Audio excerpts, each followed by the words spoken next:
Hello मेरे class 10th की योद्धाओं, कैसे हो सभी और कैसी चल रही है आप लोगों की तैयारी। आई होप आप सभी लोग बेहतर होंगे और पढ़ाई भी आपकी बेहतर चल रही होगी। आज की इस वीडियो में हम देखने वाले हैं पर्यावरण प्रदूषण की समस्या एवं समाधान। इस निबंध को मैं लेकर आया हूँ क्योंकि ये जो हमारा हिंदी का एक मोस्ट इम्पोर्टेंट टॉपिक है और ये वाला जो निबंध है पर्यावरण प्रदूषण वाला निबंध है हर साल आपको पेपर में देखने के लिए मिल जाएगा क्योंकि बोर्ड एग्जाम में ये जो है 7 नंबर का निबंध आता है। तो मैं आपको इस निबंध को बिल्कुल सिंपल तरीके से बताऊंगा कि जो आपका 7 नंबर होगा वो एग्जाम में बिल्कुल पक्का हो जाएगा। बहुत सारे जो स्टूडेंट है उनको ये कंफ्यूज होता है कि पर्यावरण प्रदूषण वो कि जो पर्यावरण प्रदूषण होता है उस पर वो निबंध कैसे लिख सकते हैं। जिस तरीके से एक टॉपर लिखता है उस तरीके से मैं आपको निबंध लिखने का तरीका बताने वाला हूँ। इस तरीके से मैं लिख कर लाया हूँ कि आपको रटना कुछ नहीं पड़ेगा, ओनली आपको एक बार देखना है और वो आपको आसानी से समझ में आ जाएगा। बिल्कुल सरल शब्दों में इसका निपटारा करने वाले। उसका कैसे लिखने पर हमें पूरे नंबर मिलेंगे। जो बहुत सारे स्टूडेंट होते हैं वो ये भी पूछते हैं कि हमको निबंध किस तरीके से लिखना चाहिए ताकि जो 7 नंबर का निबंध होता है उसके हमें जो है पूरे नंबर मिल जाए। और यहाँ पर जो टॉपर कैसे लिखते हैं निबंध को तो ये भी मैं आपको बताने वाला हूँ। बिल्कुल जो आपकी बोर्ड की कॉपी होती है उसी तरीके से मैं आपको बताऊंगा कि निबंध आपको कैसे लिखना है, कैसे लिखने पर 7 नंबर मिलेंगे और टॉपर किस तरीके से लिखते हैं। यह वाला जो हमारा निबंध है वो बोर्ड एग्जाम में हर साल आपको देखने के लिए मिल जाएगा और 7 नंबर का ये निबंध पेपर में आता है, पर्यावरण प्रदूषण की समस्या एवं समाधान। इसी निबंध को आज हम बहुत ही सिंपल तरीके से देखने वाले। आपको करना क्या है, जितने भी स्टूडेंट नए आए उनसे निवेदन है कि चैनल को सब्सक्राइब कर देना इसी तरीके का और भी वीडियो देखने के लिए। सबसे पहले जब आप पेपर देने जाओगे तो आपको इस तरीके से बोर्ड की कॉपी मिलेगी। वहां पर आपको सबसे ऊपर डालना है निबंध लेखन। जैसे आप निबंध लेखन डाल दोगे उसके बाद आपको प्रश्नोत्तर संख्या डालना है 30। जैसे आप प्रश्नोत्तर संख्या 30 डालोगे ब्लैक पेन से, उसके बाद आप जिस भी निबंध को कर रहे होगे, यानी कि जो निबंध होता है पर्यावरण प्रदूषण और समस्या, इस निबंध को बता रहा हूं मैं किस तरीके से लिखना है ताकि जो आपका 7 नंबर है बिल्कुल पक्का हो जाए। और ये ऐसा निबंध है जब मैं पढ़ाई करता था कॉलेज में तब से निबंध पूछा जा रहा है, बिल्कुल इंपॉर्टेंट है, हर साल पेपर में आता है। तो आपको हेडिंग डालना है पर्यावरण प्रदूषण की समस्या एवं समाधान। इस तरीके से आपको हेडिंग डालना है। उसके बाद आपको जो है लिखना स्टार्ट कर देना। लिखना इस तरीके से जैसे मैं आपको तरीका बताने वाला हूँ उसी तरीके से लिखना है, तभी जो है आपको 7 नंबर यहाँ पर मिलेगा। सबसे पहले आपको एक हेडिंग बनाना है रूपरेखा।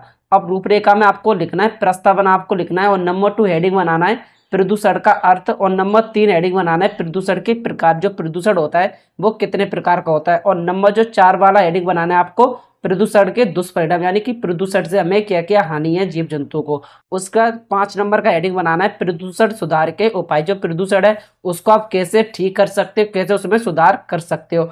उसके बाद जो है यहाँ पर हेडिंग नंबर 6 हो जाएगा उपसंहार। लास्ट में आपको इसका कंक्लूजन लिखना होता है कि जो हमने पर्यावरण प्रदूषण की समस्या एवं समाधान पर निबंध लिखा है उससे क्या निष्कर्ष निकला। तो यहाँ पर लास्ट वाला हेडिंग है उपसंहार। उसके बाद आपको टोटल इतना हेडिंग बनाना है और जब आप हेडिंग बना लोगे उसके बाद जिस तरीके से मैंने यहाँ पर लिखा है इसी तरीके से आपको लिखना है, तभी आपको जो 7 नंबर बिल्कुल पक्का हो जाएगा। एग्जामिनर होगा एक भी नंबर नहीं काटेगा। अब जिस तरीके से मैं लाया हूँ ना बिल्कुल सिंपल तरीके में निपटारा करने वाले, जब आप देखोगे तो आपको भी बहुत ज़्यादा सिंपल लगेगा, ओनली आपको पढ़ते पढ़ते ही याद हो जाएगा। सबसे पहले आपको एक हेडिंग डालना है प्रस्तावना। पहली हेडिंग आपको क्या डालना है प्रस्तावना। जैसे आप प्रस्तावना डाल दोगे उसके बाद आपको लिखना स्टार्ट कर देना है और साथ में आपको इसका स्क्रीनशॉट भी क्लिक कर लेना है और आपको मैं जो निबंध बता रहा हूँ उसको आपको अपनी कॉपी में नोट कर लेना है क्योंकि ये वाला जो निबंध है हर साल पेपर में देखने के लिए मिलता है। अब आप हेडिंग डालोगे प्रस्तावना, उसके बाद आपको लिखना स्टार्ट कर देना है। ब्लैक पेन से हेडिंग डालना है प्रस्तावना। उसके बाद यहाँ पर आपको लिखना स्टार्ट करना है कि आज प्रदूषण विश्व की सबसे बड़ी समस्या है जो कम होने की बजाय प्रतिदिन बढ़ती जा रही है।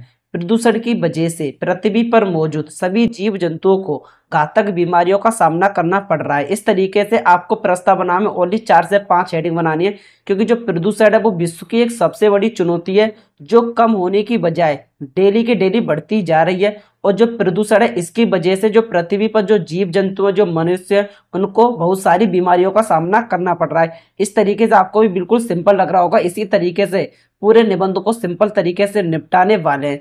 अब जैसे आपका ये प्रस्तावना हेडिंग कंप्लीट हो जाएगा उसके बाद फिर आपको यहाँ पर नेक्स्ट हेडिंग आपको क्या बनाना है कि प्रदूषण का अर्थ। जो प्रदूषण होता है उसका आपको अर्थ का हेडिंग बनाना है दूसरा। अब जैसे आप प्रदूषण का अर्थ आपको ब्लैक पेन से लिखना है, हेडिंग बनाना है। उसके बाद इसमें भी आपको लिखना है कि जीवन जीने के लिए संतुलित वातावरण का होना अति आवश्यक है। वातावरण में हानिकारक घटकों के प्रवेश से वातावरण जो है दूषित हो जाता है। वातावरण के दूषित हो जाने को प्रदूषण कहते हैं। इस तरीके से यहाँ पर जो प्रदूषण का अर्थ हो जाएगा, जैसे कि मैंने बोला है, आपको समझ में भी आ रहा होगा, बिल्कुल सिंपल तरीके से जिस तरीके से मैं बोल रहा हूँ, पक्का मैं गारंटी रहता हूँ कि आपको जो 50% तो यहीं पर आपको याद हो जाएगा। बाकी आप इसको एक दो बार जब रिवाइज कर लोगे तो सिंपल तरीके से 100% आपका ये रिवीजन हो जाएगा। क्या मैंने आपको बताया कि जीवन जीने के लिए जो है संतुलन वातावरण होना आवश्यक है। अगर जो पर्यावरण होगा वो एक संतुलन मात्रा में होगा, यानी कि जो पर्यावरण होगा वहाँ पर साफ सफाई ज़्यादा होगी, वहाँ पर बीमारियाँ कम होंगी। तो वातावरण में जब हानिकारक घटकों के प्रवेश से वातावरण दूषित हो जाता है, जो वातावरण होता है कोई उसमें हानिकारक गैसें मिल जाती हैं जिससे लोगों को बीमारी हो जाती हैं, वो हमारे स्वास्थ्य के लिए हानिकारक होता है और इसी को हम प्रदूषण कहते हैं। इस तरीके से आपको सिंपल शब्दों में लिखना है। सभी का आपको स्क्रीनशॉट क्लिक कर लेना है, बाद में कॉपी पर आपको लिख लेना है। जैसे आप इतना कर लोगे उसके बाद अब आपको एक हेडिंग बनाना है कि प्रदूषण के प्रकार। जो प्रदूषण होता है वो कितने प्रकार का होता है। तो जो प्रदूषण है वो मुख्य रूप से 4 प्रकार का होता है। पहला होता है हमारा जल प्रदूषण, दूसरा होता है हमारा वायु प्रदूषण और तीसरा होता है हमारा मृदा प्रदूषण, चौथा होता है ध्वनि प्रदूषण। ओनली आपको 4 प्रदूषण के बारे में लिखना है, ओनली कि थोड़ा थोड़ा लिखना है। 3 से 4 हेडिंग आपको बनाना है। तो सबसे पहले आपको डालना है हेडिंग नंबर 1, डालना है जल प्रदूषण। जल प्रदूषण के बारे में आपको लिखना है कि उद्योगों और घरों से निकला हुआ कचरा, उद्योगों और घरों से निकला हुआ कचरा कई बार नदियों और अन्य जल स्रोतों में मिल जाता है, जिससे यह जल को प्रदूषित कर देता है। इसको ही जल प्रदूषण कहते हैं।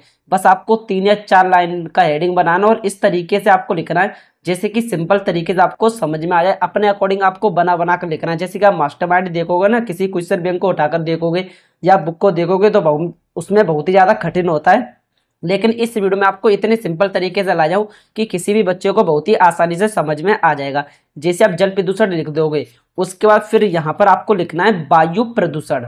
जल प्रदूषण के बाद दूसरा हेडिंग हमारा वायु प्रदूषण, आपको ब्लैक लाइन से हेडिंग बनाना है।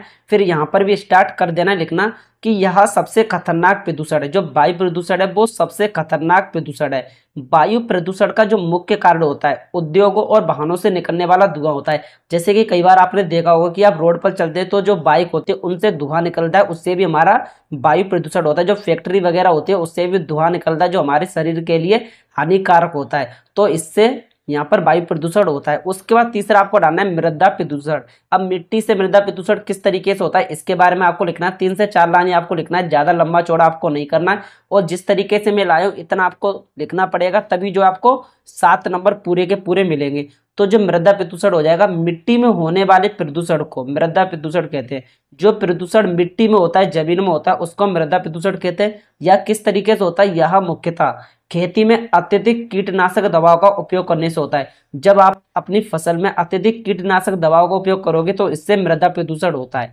फिर उसके बाद 4 नंबर का आपको हेडिंग बनाना है ध्वनि प्रदूषण। अब जो ध्वनि प्रदूषण है आपको ब्लैक पेन से इसको भी लिखना है, उसके बाद जो ब्लू पेन है उससे आपको लिखना स्टार्ट कर देना है। ध्वनि प्रदूषण, इस प्रदूषण से मानव और अन्य जीवधारियों को परेशानी होती है। जो ध्वनि प्रदूषण होता है उससे मानव और जो जीवधारी होते हैं उनको बहुत सारी परेशानी होती है। जैसे अनेक प्रकार के वाहन हो जाएंगे, जैसे मोटर हो गया, कार हो गया, बस हो गया, लाउड स्पीकर, डीजे हो जाएगा और मशीनें हो जाएगा। इनसे जो आवाज़ें निकलती हैं इससे ध्वनि प्रदूषण होता है और इससे जो मनुष्य को, जीवधारियों को बहुत सारी दिक्कत का सामना करना पड़ता है, क्योंकि जो साउंड होता है वो बहुत ज़्यादा हो जाता है। इस तरीके से आपको लिखना है। जैसे आप इतना लिख लोगे उसके बाद फिर जो हमारा अगला हेडिंग था हमारे प्रदूषण के दुष्परिणाम, यानी कि जो प्रदूषण है उससे क्या क्या हानि हो रही है, इसको भी आपको बिल्कुल सिंपल तरीके से लिखना है। अब जो मैं आपको बता रहा हूँ आपको बिल्कुल सिंपल लग रहा होगा, बिल्कुल सिंपल तरीके से इसका निपटारा कर रहा हूँ। इसी तरीके से मैं आपको यहाँ पर ऐसे 5 इंपॉर्टेंट निबंध बताऊंगा जो बोर्ड एग्जाम में हर साल आपको देखने के लिए मिल जाएगा और 5 का सॉल्यूशन आएगा। तो चैनल के साथ आपको जुड़े रहना है। जो भी लोग नए हैं उनसे निवेदन है कि चैनल को सब्सक्राइब जरूर करना इसी तरीके का और भी वीडियो देखने के लिए। अब यहाँ पर आपको लिखना है प्रदूषण के दुष्परिणाम, एक आपको हेडिंग बनाना है और हेडिंग बनाने के बाद आपको यहाँ पर 3 से 4 लाइन इसके बारे में भी लिख देना है।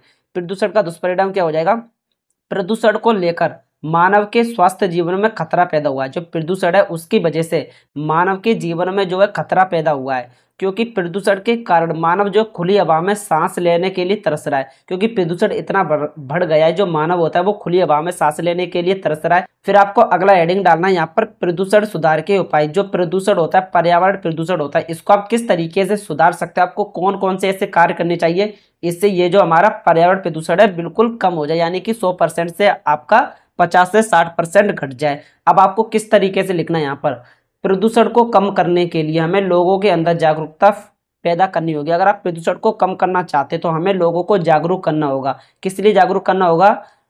कि वनों के विनाश को रोकना होगा। प्रदूषण को कम करने के लिए हमें लोगों के अंदर जागरूकता पैदा करनी होगी और हमको जो है, जो वन होते हैं, जो पेड़ पौधे होते हैं, उसके विनाश को आपको रोकना होगा। पेड़ पौधों को आपको कटने से रोकना होगा और जो है आपको अधिक से अधिक पेड़ लगाने होंगे। अगर आप अधिक से अधिक पेड़ लगाओगे तो यहाँ पर जो प्रदूषण है वो कम फैलेगा, जिससे बीमारियां कम बनेंगी। उसके बाद जो वर्षा का जल होता है, जब बारिश होती है उसके जल को आपको पुनः उपयोग करना है, उसके जल को आपको संचित करके उसका पुनः उपयोग करना है। अगर आप इन सभी उपायों को कर लेते हो तो इससे जो है प्रदूषण को कम किया जा सकता है। इस तरीके से, सिंपल तरीके से मैं आपको बता रहा हूँ, आपको बिल्कुल समझ में भी आ रहा होगा। इस वीडियो को देखने के बाद अब आपको ये नहीं लग रहा होगा कि जो 7 नंबर हमारे लिए बहुत ही ज़्यादा हार्ड है। बिल्कुल सिंपल तरीके से आपके 7 नंबर क्लियर हो जाएंगे। बस आपको 1-2 बार इसको पढ़ना है और 7 नंबर आपके पक्के हो जाएंगे। जैसे आप प्रदूषण सुधार के उपाय लिख दोगे, उसके बाद अब यहाँ पर आपका लास्ट वाला हेडिंग होता है उपसंहार, यानी कि जितने भी आपने हेडिंग बनाई है उनमें कौन कौन सा यहाँ पर कंक्लूजन आपको मिला है, यहाँ पर आपको एक साथ लिख देना होता है। जो उपसंहार है इसको भी आपको ब्लैक पेन से लिखना है और यहाँ पर लिखना है कि जो प्रदूषण है एक गंभीर समस्या है। प्रदूषण एक बहुत ही ज्यादा गंभीर समस्या है। प्रदूषण को कम करने के लिए हमें लोगों को जागरूक करना होगा। अगर आप पर्यावरण प्रदूषण को कम करना चाहते हो तो हमें लोगों के प्रति यहाँ पर जागरूकता फैलानी होगी, तभी हम प्रदूषण को कम कर सकते हैं। हमारा कर्तव्य है कि प्रदूषण के खिलाफ हम योगदान देकर पर्यावरण को सुरक्षित करें। इस तरीके से यहाँ पर जो है आपका पर्यावरण वाला जो आपका यहाँ पर निबंध है वो बिल्कुल कंप्लीट हो जाएगा। सिंपल तरीके से मैंने आपको बताया। इसी तरीके से आपको भी पर्यावरण जो प्रदूषण और समस्या एवं समाधान वाला निबंध है, पर्यावरण प्रदूषण की समस्या एवं समाधान, इस निबंध को मैंने इतने सिंपल तरीके से बताया जो आपका यहाँ पर 7 नंबर है, जो आपका 7 नंबर है बहुत ही आसानी से पक्का हो जाएगा। इसी तरीके से मैं आपको ओनली ऐसे 5 निबंध बताने वाला हूँ। ऐसे मैं आपको 5 निबंध बताऊंगा जिनको करने के बाद यहाँ पर जो है आप किसी भी सेट का जो आपके पास क्वेश्चन पेपर आ जाएगा उसको आप सॉल्व कर लोगे, जो 7 नंबर है आपका पक्का हो जाएगा। ऐसे 5 इंपॉर्टेंट निबंध बताऊंगा ना, इनसे बाहर आपको पेपर में कुछ भी देखने के लिए नहीं मिलेगा। जिस तरीके से मैंने आपको ये वाला समझाया, बिल्कुल सिंपल तरीके से आपको मैंने समझाया, आपको रटना भी नहीं पड़ा होगा। पर्यावरण प्रदूषण की समस्या में समाधान, इसी तरीके से बाकी के जो निबंध है उसके ऊपर मैं वीडियो लाऊंगा, सभी का सॉल्यूशन भी आने वाला है, तो चैनल के साथ आपको जुड़े रहना है। तो आज की वीडियो में यही तक। अगर ये वीडियो आपको पसंद आती तो आपको करना क्या है, इस वीडियो को लाइक करना है और अपने दोस्त लोगों के साथ शेयर कर देना है, क्योंकि इस चैनल पर मैं आपको कंप्लीट तैयारी करवा रहा हूँ।